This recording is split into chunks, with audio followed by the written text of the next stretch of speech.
2026 నూతన సంవత్సరంలో భారత క్రికెట్ జట్టు తన జైత్రయాత్రను న్యూజిలాండ్తో ప్రారంభించనుంది. జనవరి 11 నుంచి 18 వరకు కివీస్తో జరగబోయే 3 వన్డేల సిరీస్ కోసం టీమిండియా సిద్ధమవుతోంది. ఈ సిరీస్ కేవలం ఒక ద్వైపాక్షిక సిరీస్ మాత్రమే కాదు, భవిష్యత్తులో జరగబోయే ఐసీసీ టోర్నీలకు జట్టును సన్నద్ధం చేసే కీలక వేదిక.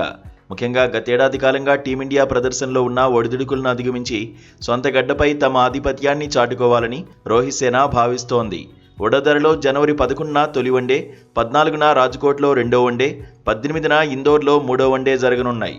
ఈ మైదానాలన్నీ బ్యాటింగ్కు అనుకూలించేవే కావడంతో పరుగుల వరద పారడం ఖాయమని విశ్లేషకులు భావిస్తున్నారు.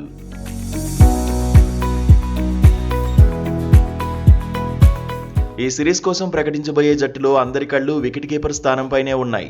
స్టార్ ప్లేయర్ రిషబ్ పంత్కు ఈసారి జట్టులో చోటు దక్కడం కష్టంగానే కనిపిస్తోంది. ఆగస్టు 2024లో శ్రీలంకతో చివరి వన్డే ఆడిన పంత్ ఆ తర్వాత జరిగిన సిరీస్ల్లో చోటు దక్కించుకున్న బెంచ్కే పరిమితం అయ్యాడు. వైట్ బాల్ క్రికెట్లో Pant form సెలెక్టర్లను కలవరపెడుతోంది.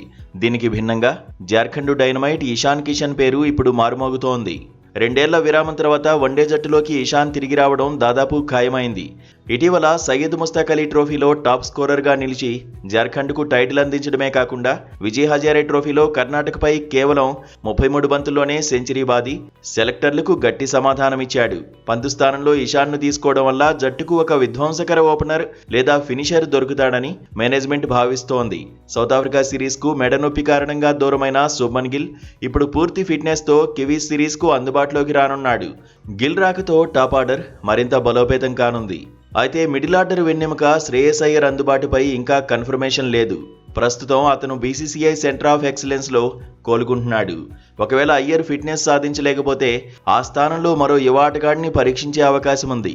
2026 T20 world cup ప్రణాళికల్లో భాగంగా ఉన్న ఆటగాళ్లకే ఈ వన్డే సిరీస్లోనూ ప్రాధాన్యత ఇవ్వాలని సెలక్షన్ కమిటీ భావిస్తోంది. అందుకే సీనియర్ల కంటే ఫామ్లో ఉన్న యువకులకే పెద్దపీట వేయనున్నారు.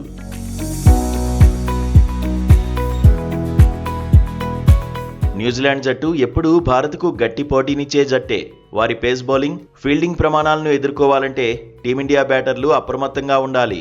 సెలెక్టర్లు ఈసారి బౌలింగ్ విభాగంలోనూ కొన్ని మార్పులు చేసే సూచనలు కనిపిస్తున్నాయి. జస్ప్రీత్ బుమ్రాకు విశ్రాంతినిచ్చి మహమ్మద్ సిరాజ్ లేదంటే హర్షదీప్ సింగ్తో పేస్ విభాగాన్ని నడిపించే అవకాశం ఉంది. స్పిన్ విభాగంలో కుల్దీప్ యాదవ్ లేదా అక్షర్ పటేల్లు కీలకం కానున్నారు. కొత్త సంవత్సరంలో గెలుపుతో బోనీ కొట్టి అభిమానులకు అదిరిపోయే ట్రీట్ ఇవ్వాలని భారత్ పట్టుదలతో ఉంది. మొత్తానికి పాత కొత్త ఆటగాళ్ల కలయికతో రూపొందే ఈ జట్టు కివీస్ను ఎలా ఢీకొంటుందో చూడాలి.